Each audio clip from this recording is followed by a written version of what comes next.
கிறிஸ்துவுக்குள் பிரியமான தேவனுடைய பிள்ளைகளே, ஆண்டவராகிய இயேசு கிறிஸ்துவின் நாமத்தில் அன்போடு உங்களை நான் வாழ்த்துகிறேன். 6 மாதங்கள் நம்மை கண்மணிப்பு போல பாதுகாத்து இந்த புதிய மாதத்திற்குள் அழைத்து கொண்டு வந்த தேவாதி தேவனுக்கு கொடாகோடி ஸ்தோத்திரங்களை நாம் ஏறெடுப்போம். இந்த மாதத்திலும் கூட கர்த்தர் தம்முடைய வார்த்தையின்படியே நம்மை நடத்தி செல்வார். அவர் நம்மை நடத்துகிற தேவன். நமக்குள்ள ஒருவேளை ஒரு கேள்வி இருக்கலாம், இந்த புதிய மாதத்தில் கர்த்தர் எப்படி நம்மை நடத்தப் போகிறார் அப்படிங்கிற ஒரு பெரிய கேள்வி இருக்கலாம். தேவன் எப்பொழுதுமே தமது வார்த்தைகளை கொண்டு நம்மை நடத்துகிறார் என்பதை பார்க்கிறோம். வாக்கு தத்துவத்தில் உண்மையுள்ள தேவன் தம்முடைய வார்த்தைகளை நமக்கு தந்து நம்மை நடத்துகிறார். அந்த வார்த்தைகள் சத்தியமானவைகள், அந்த வார்த்தைகள் மாறுவதில்லை. இந்த நாளுடைய தியானத்திற்காக நமக்கு எடுத்துக்கொள்ளப்பட்ட பகுதி சங்கீதம் 48வது சங்கீதம். அதில் 14வது வசனத்தை நான் உங்களுக்காக வாசிக்கிறேன். இந்த தேவன் என்றென்றைக்கும் உள்ள சதா காலங்களிலும் நம்முடைய தேவன் மரண பர்யந்தம் நம்மை நடத்துவார். இந்த தேவன் என்றென்றைக்கும் உள்ள சதா காலங்களிலும் நம்முடைய தேவன் மரண பர்யந்தம் நம்மை நடத்துவார். யார் நம்முடைய தேவன் அப்படின்னு கேள்வியை ஒரு எழுப்பும்போது இந்த தேவன் என்று பதில் சொல்லுகிறார். எவ்வளவு காலம் நம்மை நடத்துவார் அப்படின்னு சொல்லும்போது மரண பர்யந்தம் நம்ம என்ன செய்வாராம்? நடத்துவாராம். ஒவ்வொரு நாளும் இந்த தேவன் நடத்துவார். இந்த தேவன் யார்? இந்த தேவனை பற்றி அவர் என்ன சொல்லுகிறார்? 1வது வசனத்தில் அவர் பெரியவர் என்று சொல்கிறார். கர்த்தர் பெரியவர். அவரை காட்டிலும் பெரிதான ஒன்று இந்த உலகத்தில் இல்லை. அவருக்கு ஒப்பானவர்கள் யாருமே இல்லை. அவருக்கு ஒப்பானவைகளும் ஒன்றுமில்லை. அவ்வளோ பெரிய தேவன். வானம் எனக்கு சிங்காசனம், பூமி எனக்கு பாதபடி என்று சொன்னவர். எல்லாவற்றையும் தனக்கு கீழாக வைத்திருக்கிற ராஜாதி ராஜா. அவர் மகா பெரிய தேவன் என்று சொல்லி பார்க்கிறோம். அதுக்கடுத்தல பார்த்திங்கன்னா 3வது வசனத்தில் வந்தீங்கன்னா அவர் நமக்கு உயர்ந்த அடைக்கலம். ஒருவேளை இந்த பொல்லாத உலகத்தில் வாழ்ந்து கொண்டிருக்கிறோம். எத்தனையோ பொல்லாப்புகள் வருகிறது, தீமைகள் வருகிறது. நம்ம அறியாத சத்துருக்கள் எழும்புகிறார்கள். சத்துருடைய வல்லமைகள் நமக்கு விரோதமாக எழுப்பப்படுகிறது, ஆயுதங்கள் அனுப்பப்படுகிறது. வேத வசனம் சொல்லுது, விக்கினங்கள் வந்தாலும் நமக்கு அவர் உயர்ந்த அடைக்கலங்களாக இருக்கிறார். உயர்ந்த அடைக்கலம். அந்த அடைக்கலத்துக்குள்ளே நம்ம வாசம் பண்ண முடியும். சங்கீதம் 91 சொல்லப்பட்டபடி உன்னதமானுடைய மறைவில் இருக்கிறவன் சர்வ வல்லவருடைய நிழலிலே தங்குவான்.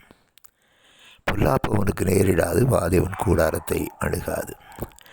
அந்த அடைக்கலத்திற்குள்ளே வாழ்கிறவர்களுக்கு தேவன் உன்னதமான பாதுகாப்பை வைத்திருக்கிறார் என்று சொல்லி பார்க்கிறோம். 3வது தேவன் யார் அப்படின்னு பார்த்தீங்கன்னா 7வது வசனத்தில் கீழ்காற்றினால் தர்சீசின் கப்பல்களை நீர் உடைக்கிறீர் அப்படின்னு சொல்லி பார்க்கிறோம். ராஜாக்கள் கடந்து வருகிறார்கள். நம்முடைய பிள்ளைகளுக்கு விரோதமாக கப்பல்கள் வருகிறது, ஆயுதங்கள் வருகிறது. எல்லாவற்றையும் உடைத்து போடுகிற சர்வ வல்லமையுள்ள தேவனாக இந்த தேவன் இருக்கிறார். சர்வ வல்லமையுள்ள தேவன், நமக்காக யுத்தம் பண்ணுகிற தேவன், எல்லாவற்றையும் பார்த்து கொள்கிற ஒரு தேவன் என்பதை நம்ம இந்த வசனத்தில் பார்க்க முடியும். 9வது வசனத்தில் பார்த்தீங்கன்னா அவர் சொல்லும்போது கிருபைகளை இந்த ஆலயத்தில் நாங்கள் சிந்தித்து கொண்டிருக்கிறோம். அளவிடப்பட முடியாத அவருடைய கிருபை. அவர் கிருபை உள்ளவர். அவர் கிருபை உள்ளவர். அந்த கிருபையை அவர் நம்ம விட்டு விலக்குவதில்லைன்னு சொல்லியிருக்கிறார். நித்திய கிருபையினால் நமக்கு இறங்குவேன்னு சொல்லியிருக்கிறார். அந்த கிருபை உள்ள தேவன் நம்மை நடத்துகிற தேவனாக இருக்கிறார். ஒருவேளை நம் தகுதி இல்லாதவர்களாக இருந்தாலும், அவர் எதிர்பார்க்கிற அளவிற்கு ஒருவேளை நம்ம இல்லாமல் இருந்தாலும், ஆண்டவர் தமது கிருபையை நம்ம விட்டு விலக்குகிறதில்லை. அந்த கிருபையினால் நம்மை நடத்தி கொண்டே வருகிறார். அந்த கிருபை நமக்கு போதுமானதாக இருக்கிறது என்று அந்த 48வது அதிகாரத்தில் 10வது வசனத்தில் வாசிக்கிறோம். தேவனே உமது நாமம் விளங்குகிறது போல உமது புகழ்ச்சியும் பூமியின் கடையாந்திரங்கள் பரியந்தமும் விளங்குகிறது. 10வது வசனம் அவரது நாமத்தை பற்றி சொல்லுகிறது. வானத்திலும் பூமியிலும் அவரது நாமத்தை காட்டிலும் மேலான நாமம் இல்லை. எல்லாமே அந்த நாமத்திற்கு கீழாக முடங்கும் என்று வேதவசனம் சொல்லுகிறது. எல்லாம் அந்த நாமத்துக்கு கீழாக முடங்கும். ஒன்றாகிலும் அந்த நாமத்திற்கு மேலானது இல்லை என்று சொல்லி பார்க்கிறோம். அன்பான தேவனுடைய பிள்ளைகளே, இப்படிப்பட்ட தேவன், இந்த தேவன் அவர் நம்முடைய தேவனாக இருக்கிறார்.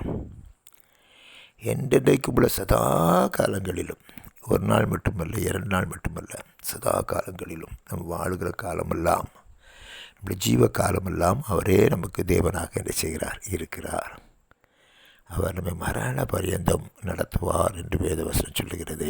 அவர் பெரிய தேவன், அடைக்கலமான தேவன், யுத்தத்தில் வல்லமையுள்ள தேவன், சத்துருடைய எல்லா வல்லமைகளும் முறியடிக்கிற கர்த்தர். அதை நாம் எல்லாவற்றுக்கும் மேலான லாபம். அவர் மிகுந்த கிருபையுள்ளவர். அவர் இந்த மாதத்திலும் நம்ம அப்படியே நடத்தி செல்வது மாத்திரமல்ல, இந்த உலகத்தின் கடைசி பரியந்தம் நம்முடைய வாழ்க்கையில் எவ்வளவு காலங்கள் நம்ம வாழுகிறோமோ அவ்வளவு காலமும் நம்மை நடத்தி செல்கிற தேவனாக இருக்கிறார். கவலைப்படுவதற்கு ஒன்றுமில்லை, பயப்படுவதற்கு ஒன்றுமில்லை. இந்த மாதத்தை தைரியமாக ஆண்டுடைய கிருபையினால் கால் எடுத்து வைப்போம்.